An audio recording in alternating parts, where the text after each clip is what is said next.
والد کی وفات کے بعد اگر بہنیں اپنے بھائیوں سے اپنا حصہ جو ان کا شرعی بنتا ہے جائیداد میں، اگر وہ اس کا مطالبہ کرتی ہیں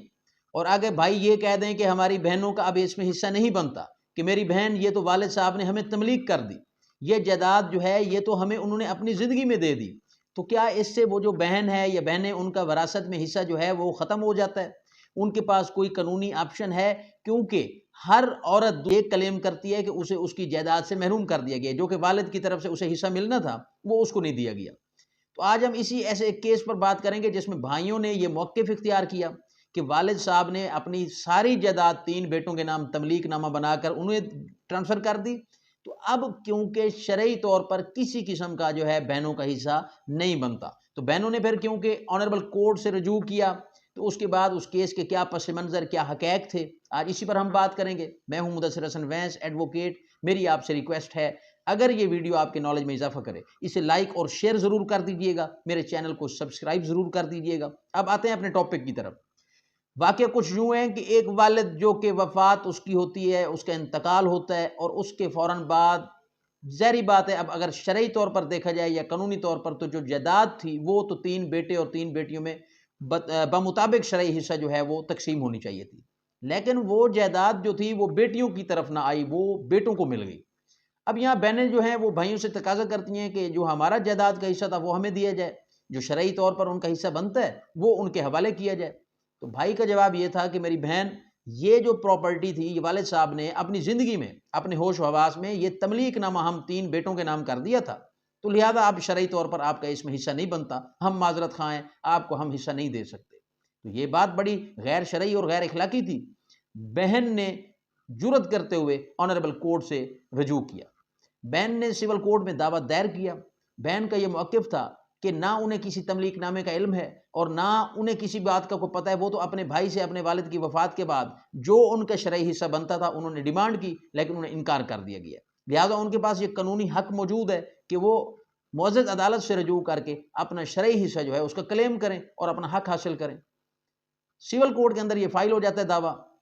نوٹس ہونے کے بعد جب بھائیوں نے اپنا جواب پیش کیا اور اپنا موقف بتایا کہ بہنوں کا اب اس وقت اس جائیداد میں حصہ اس لیے نہیں بنتا کہ والد صاحب نے جائیداد جو تھی وہ 3 بیٹوں کے نام تملیک کر کے ٹرانسفر کر دی تھی، لہٰذا اب یہ جائیداد کیونکہ وراثت بنی ہی نہیں جب، تو والد نے تو ڈائریکٹ یہ تینوں بیٹوں کو دے دی، تو بہنیں جو ہیں وہ خواہ ایسے ڈیمانڈ کر رہی ہیں، لہٰذا ان کا کسی طور پر حصہ نہیں بنتا، ان کا دعویٰ جو ہے خارج کیا جائے۔ اور ساتھ میں وہ ٹائم لیمیٹیشن کی بھی بات آئی کہ جی 30 سال پرانا تملیک نامہ ہے جی، اور 30 سال گزر گئے اس بات کو، تو یہ سارا جو ان کا موقف تھا وہ اپنے اس موقف کو ثابت نہ کر سکے۔ وہ تملیک نامہ بھی مشکوک تھا، اس کو بھی آنریبل کورٹ نے ایکسیپٹ نہ کیا۔ ٹرائل کورٹ سے جو فیصلہ ہوا وہ بہنوں کے حق میں اور بھائیوں کے خلاف ہو گیا۔ آنریبل ٹرائل کورٹ نے حکم دیا کہ بمطابق شریعت جو ان بہنوں کا حصہ بنتا ہے وہ ان کو دیا جائے۔ تملیک نامہ جو ہے وہ ثابت نہ ہو سکا۔ اب بھائیوں کے خلاف جب فیصلہ آتا ہے تو ظاہری بات ہے بھائی پھر اس فیصلے کے خلاف ڈسٹرکٹ کورٹ میں رجوع کرتے ہیں۔ جب ڈسٹرکٹ کورٹ میں بھائیوں نے اس فیصلے کو چیلنج کیا تو آنریبل ڈسٹرکٹ کورٹ نے اس تملیک نامے کو جو انہوں نے گفٹ ڈیڈ وہاں پیش کیا اس پر ریلائے کرتے ہوئے ٹرائل کورٹ کا فیصلہ جو ہے وہ ختم کر دیا اور نیا حکم نامہ جاری کیا کہ نچلا فیصلہ جو تھا نچلی عدالت کا وہ غلط تھا، بہنوں کا جو حق ہے وہ نہیں بنتا، لہذا جو بھائی ہیں ان کا موقف درست ہے، تو وہ فیصلہ بھائیوں کے حق میں ہوا اور بہنوں کا حق ختم ہو گیا۔ اب یہ 2 فیصلے ہوئے، ایک بہن کے حق میں فیصلہ اور ایک بھائی کے حق میں۔ اب بہنوں نے یہاں پہ اپنی جو ہے ہار نہیں تسلیم کی اور نہ ہی کسی پریشانی کا ان کو سامنا ہوا، بلکہ انہوں نے یہ فیصلہ ڈسٹرکٹ کورٹ کا آنریبل ہائی کورٹ میں چیلنج کر دیا۔ جب یہ معاملہ ہائی کورٹ پہنچتا ہے تو ہائی کورٹ میں دونوں کے دلائل سنے جاتے ہیں، دونوں کے جو نچلی عدالتوں کے فیصلے ہیں ان کو آبزرو کیا جاتا ہے۔ بڑی ہی اہم اس میں جو ہے اہم نکات جو ہیں وہ ہائی کورٹ نے بیان کیے، اپنے فیصلے میں یہ چیزیں واضح کی کہ جب یہ مشکوک تملیک نامہ جو کہ نچلی عدالت میں پیش کیا گیا ٹرائل کورٹ میں، اب بھائیوں نے وہاں پہ ایک تو اصل تملیک نامہ پیش نہیں کیا اور نہ یہ واضح کیا کہ وہ اصل تملیک نامہ گم ہو گیا، تو جس کی وجہ سے وہ تملیک نامہ جو تھا وہ مشکوک ہو گیا۔ اسی وجہ سے ٹرائل کورٹ میں فیصلہ بہن کے حق میں آیا کیونکہ وہ ثابت نہیں کر سکے۔ ایک تو یہ اہم اس میں بات بیان کی گئی، اور دوسرا آنریبل ہائی کورٹ میں اس میں مشاہدہ کیا کہ یہ جو تملیک نامہ تھا اس کے اوپر جو دستخط کیے ہوئے تھے وہ دستخط جو تھے وہ یہ پتہ ہی نہیں چل رہا تھا، اس کی نشاندہی ہی نہیں ہو رہی تھی کہ وہ گواہوں کے ہیں یا والد کے ہیں، مطلب کہ یہ واضح ہی نہیں تھا کہ یہ انگوٹھے کے جو نشان ہیں وہ کس کے ہیں، تو اس طور پر بھی یہ تملیک نامہ مکمل طور پر مشکوک ہو گیا۔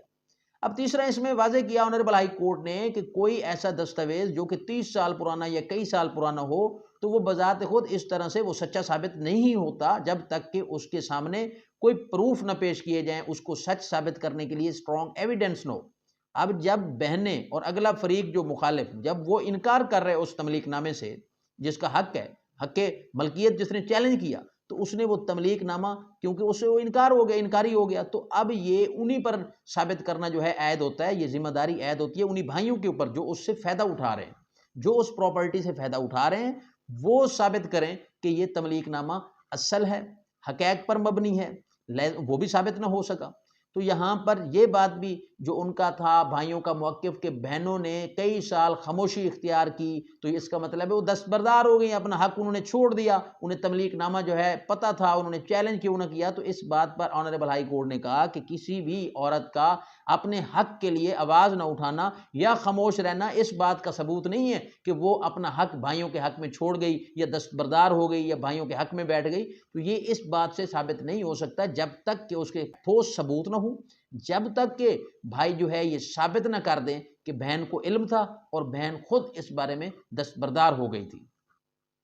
تو لہذا تملیک نامہ جو گفٹ ڈیڈ ہے اس کے مطابق جب یہ ساری باتیں واضح ہوئیں، اس طرح آنریبل ہائی کورٹ میں بھائیوں کا یہ موقف تسلیم نہ ہو سکا، ڈسٹرکٹ کورٹ کے فیصلے کو ختم کیا گیا اور آنریبل ٹرائل کورٹ کا جو فیصلہ تھا بہنوں کے حق میں اسے بحال کیا گیا، اور معزز عدالت نے واضح کیا کہ ٹرائل کورٹ کا فیصلہ حقائق پر مبنی تھا اور وہی انصاف ہے اور بہنوں کو جو ہے ان کا حق وہ دلوایا۔ یہاں پر یہ بات بھی واضح کی گئی کہ بھائیوں نے جو موقف اختیار کیا کہ زمین جو جائیداد ان کو باپ کی طرف سے تملیک کی گئی تھی بیٹوں کو، تو وہ قبضہ ثابت نہ ہو سکا کہ حقیقت میں کیا والد کی طرف سے ان کو قبضہ بھی دیا گیا تھا، تو قبضہ ثابت نہ ہو سکا تو وہ گفٹ ڈیڈ جو ہے اس کی شرائط پوری نہ ہو سکی، تو اس طور پر بھی وہ تملیک نامہ مشکوک پایا گیا۔ تو لہذا مطلب اس میں اب یہ بات واضح ہو گئی کہ یہ جو تملیک نامہ، یہ جو ہبہ، گفٹ ڈیڈ جتنے بھی تیار کر لیے جاتے ہیں اس سے کسی بہن کو محروم کرنے یا کسی بھائی کو یا کسی بھی وارث کو ان کے حق کے وراثت سے محروم کرنے کی غرض سے جو بھی ایسے گفٹ ڈیڈ تیار کیے جاتے ہیں، چاہے وہ والد کی رضامندگی سے ہوں یا وہ والد کو پتہ بھی نہ ہو، تو ایسے تیار ان سے کسی قسم کا کوئی فرق نہیں پڑتا۔ جب بھی وارث اپنے حقوق کے لیے آواز اٹھاتا ہے، آنریبل کورٹ میں رجوع کرتا ہے، تو یہ ہبہ، یہ گفٹ ڈیڈ جتنے بھی ہوتے ہیں یہ منسوخ ہو جاتے ہیں۔ بہت کم چانس ہوتے ہیں کہ ان میں کوئی سچائی پر مبنی ہو، کوئی حقیقت پر مبنی ہو، زیادہ یہ فیک ہوتے ہیں اور لوگوں کو ان کے حق کے وراثت سے محروم کرنے کی غرض سے بنائے جاتے ہیں، جن کو عدالتوں میں منسوخ کر دیا جاتا ہے اور یہ انتقال بھی منسوخ کر دیے جاتے ہیں اور وارث کو ان کا حق دلوایا جاتا ہے۔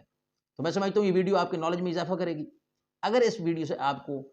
کوئی فائدہ پہنچا ہو، آپ کے لیے یوزفل ہوئی ہو، تو اسے لائک اور شیئر ضرور کر دیجیے گا۔ ایک نئی ویڈیو نئے لیگل ٹاپک کے ساتھ آپ کی خدمت میں حاضر ہوں گا۔ اجازت دیجیے، تھینک یو، اللہ حافظ۔